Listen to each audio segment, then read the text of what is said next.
Hi guys, my name is Nicolette Mashile, also known as the Financial Bunny. Welcome to the Financial Bunny TV. Today we're talking all things knowing property and the law that governs selling or buying your property. So of course there is a story time, right? But before I get into the story time, I just want to remind you that none of my videos constitute as financial advice. If you are looking for financial advice, please do speak to somebody that is certified and registered with the FSCA. Now, in my 7 years of owning property, I have never actually sold any property, right? So I have absolutely no experience selling property. But one of the things I do is that I will read every single document that is put in front of me before I put my signature down. So, don't know if you guys remember that piece of land that I bought there in the Krugersdorp in DEVILSDORP. Indeed, I met the devil in DEVILSDORP. So anyway, I bought property in DEVILSDORP, Krugersdorp, i.e.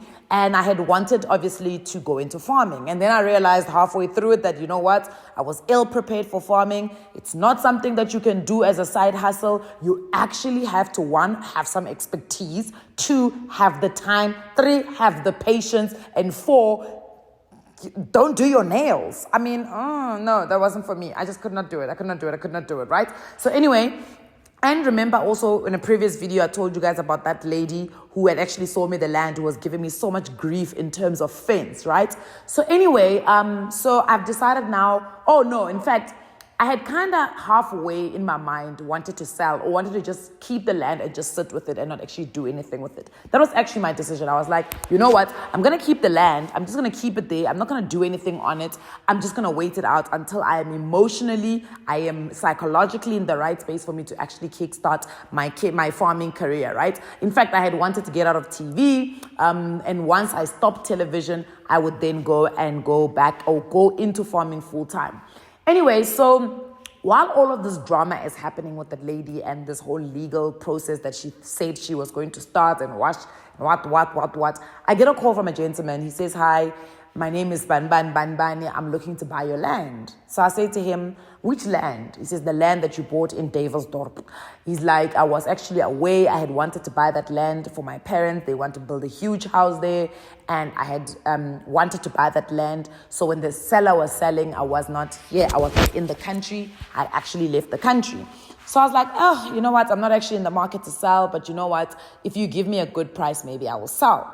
So he says, "No, I know you bought this land for this much." I'm like, "How do you know all of that information?" But I was like, anyway, maybe he got that information from pulling a Lightstone property report, right? Because obviously he's got the address. He kind of, and Mahoa, they all speak amongst themselves. So maybe they gave him my name and he knows how much I've paid for it.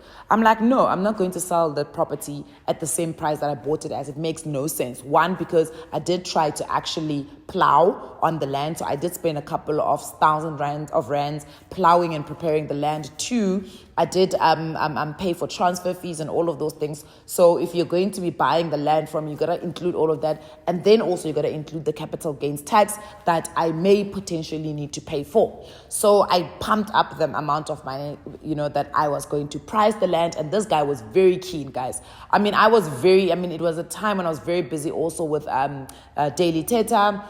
This guy would religiously call me every day to find out if I wanted to sell, if I didn't want to sell. And it was starting to get a little suspect. But I was like, you know what? Actually, I don't want this land, to be quite honest. So I actually want to sell this land.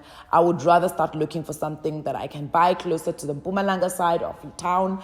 And then maybe for even cheaper than that, almost similar sizes, because I did see some of them in the market. And then what I could do with the rest of the money was to put it into a gift for my mom, because my mom is actually turning 60 she turned 60 today, which is the 10th of June. Obviously, this video is going to be posted a little bit later on, so I was trying to give it a timing. Anyway, so that's what I wanted to do with the money. Anyway, so sharp. I then decide, you know what, I am going to go ahead and actually sell this. So this guy says to me, "We're going to buy this." Oh no! First, I get a call after I said yes. Literally, guys, not even an hour. I get a call from some lawyer, and the lawyer is like, "Listen, I represent this what family, and we're gonna start drawing up the transfer documents." I'm like, "Sorry, no, I don't think so. I may never have sold anything in my life, but one thing I do know is that the lawyers for the seller the transfer lawyers are nominated by the seller, not the buyer. Excuse me? Ho yo in, okay? So anyway, I nominate the same lawyers that actually helped me buy the piece of land. So those guys put together an offer to purchase. They send it to him. All of a sudden now the documents have different people's names that I've never seen before. And apparently they're buying it in a trust. And I'm like, okay, Sharp, no, it's fine. I'm not going to argue with it, right? Now in the offer to purchase, I actually amended the part that has occupational rent. So I put in, because it wasn't there, so I put it in because, again, I have signed offer to purchases before, and I know that if you want to take up somebody's property and you want to take a vacancy of it, before transfer actually goes through, you need to pay them occupational rent, right? That's what the law says. And if it's an offer to purchase, we've both signed, right? Sharp, not a problem.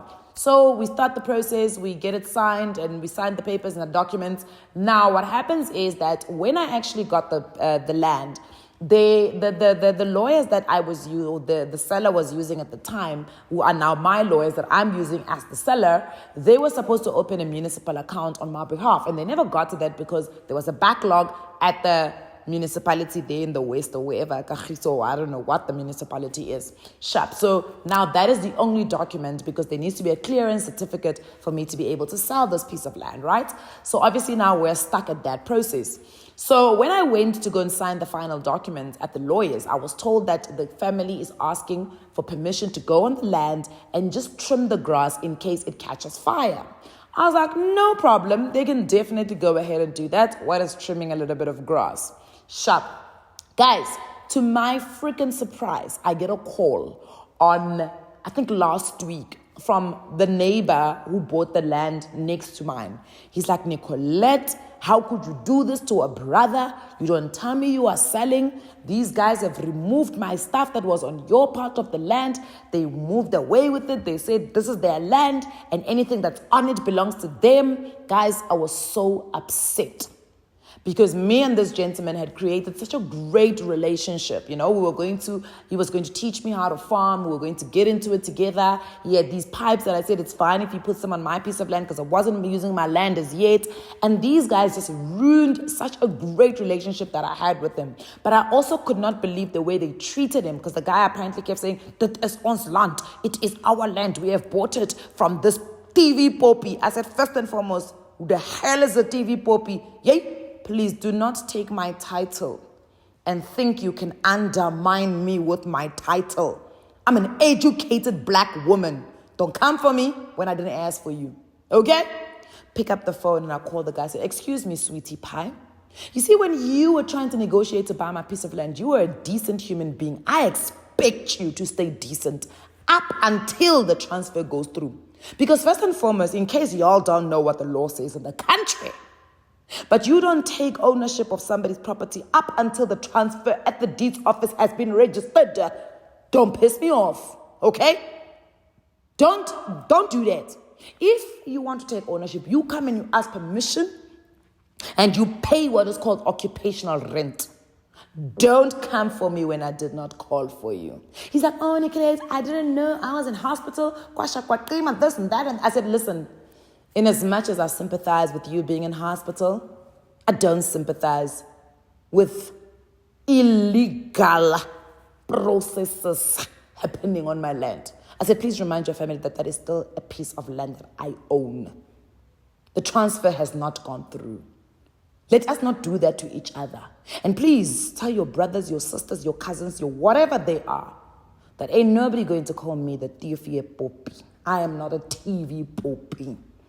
Okay?" So basically, the reason why I'm telling you guys this video is because you need to know the law. People are going to take advantage of you if you don't understand the law. I was actually having this conversation with someone and I was like, you know what? I said, I wish we could all do introduction to law, property, cars, buying of assets. Not law of dealing, not criminal law, no. The law that a lot of us are going to be confronted with at some point in our life. The financial laws that we should all know, what it means when you're buying a property, what it means when you're buying a car. and what can protect you, what works in your favor, what doesn't work in your favor. Can you imagine if I didn't know that? These guys would have gone onto a piece of my land and started making profit from a land that is still mine legally and not paid me a single cent. So I'm going to go there tomorrow. I'm going to drive there. I cannot wait to find whatever it is that I find on my land. I'm going to take it because it is mine. So I saw the other day we're trying to get the lawyers to rush this whole clearance certificate thing. And I said, well, it's not my fault. The municipality has not opened an account. That's got nothing to do with me. In actual fact, I paid these lawyers to open a municipal account on my behalf. They didn't do their part. So it's not my fault. But anything that is on that land right now, until the transfer goes through, it is legally mine. So why should they come and take occupation without doing their part of the job? So as a reminder again, if you're going to go into property as a business, because essentially this is a business transaction. I bought the property in the business name, the business now selling the property, and I am the custodian. What I'm not going to allow is for anyone to clown my business. Not a business I built from nothing. We're not going to clown my business, right? That's step number one. And the only way I can get that right is by making sure that I know what the laws are when it comes to buying and selling property. So it is important that if you're going to go into the business of real estate, you understand the laws that govern all of those transactions. And I promise you, nobody will take you for a Popeye. Anyway, as I said, none of my videos constitute as financial advice. If you are looking for financial advice, please do speak to somebody who is certified and rated with the FSCA. I'll see you guys on the next one.